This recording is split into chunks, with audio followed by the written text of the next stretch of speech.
സിപിഎമ്മിനെതിരെ ഗുരുതര ആരോപണവുമായി കോൺഗ്രസ് നേതൃത്വം ഇടുക്കി ജില്ലയിൽ രക്തസാക്ഷികളുടെ പേരിൽ കോടിക്കണക്കിന് രൂപ സിപിഎം നേതാക്കൾ തട്ടിയെടുത്തതായി കെപിസിസി സെക്രട്ടറി എം.എൻ. ഗോപി ആരോപിക്കുന്നു. രക്തസാക്ഷികളായ അനീഷ് രാജൻ, അഭിമന്യു, ധീരജ് എന്നിവരുടെ പേരിൽ ഫണ്ട് തട്ടിയെടുത്തതായാണ് ആരോപണം.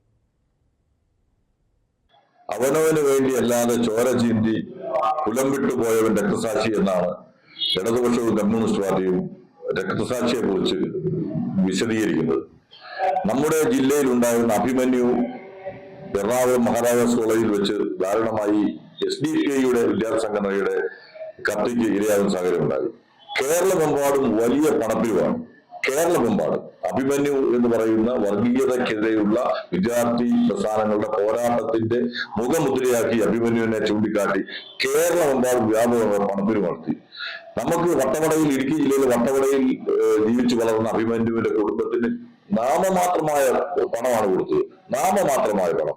ഒരു 10 സെന്റ് സ്ഥലവും ഒരു ചെറിയ വീടും വെച്ചു കൊടുത്ത നാമമാത്രമായ പണം മാത്രമാണ് കൊടുത്തത്. 3 കോടി രൂപയോളം പിരിച്ചു എന്ന് ദേശാഭിമാനി ഓരോ ദിവസവും അഭിമന്യുവിന്റെ കുടുംബസഹായ നിധിയിലേക്ക് വരുന്ന പണത്തിന്റെ കണക്ക് ഓരോ ദിവസവും ദേശാഭിമാനിയുടെ ഫ്രണ്ട് പേജിൽ രേഖപ്പെടുത്തുമായിരുന്നു.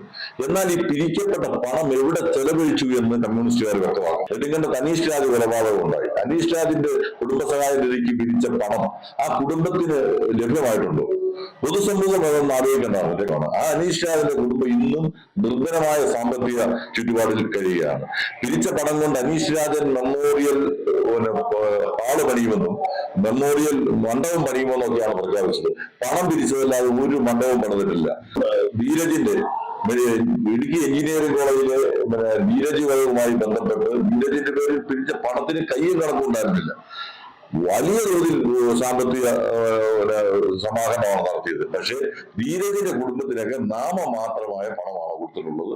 ആ പണം കൊണ്ട് CPMന്റെ ഓഫീസ് വിപുലീകരിക്കുകയും DYFIയുടെ ജില്ലാ കമ്മിറ്റി ഓഫീസ് നിർമ്മിക്കുന്നതിന് വേണ്ടി ഉപയോഗപ്പെടുത്തി എന്നാണ് പാർട്ടി വൃത്തങ്ങളിൽ നിന്ന് അറിയാൻ കഴിഞ്ഞത്. അപ്പോൾ രക്തസാക്ഷി മരിച്ചാൽ ആ രക്തസാക്ഷിയുടെ കുടുംബത്തെ സഹായിക്കാൻ പിരിക്കുന്ന പണം കൊണ്ട് പാർട്ടി ഓഫീസും പാർട്ടി നേതാക്കളും സ്വന്തം കാര്യത്തിന് വേണ്ടി പണം ഉപയോഗിക്കുന്നത് അത് ധാർമ്മികമായി ശരിയല്ല.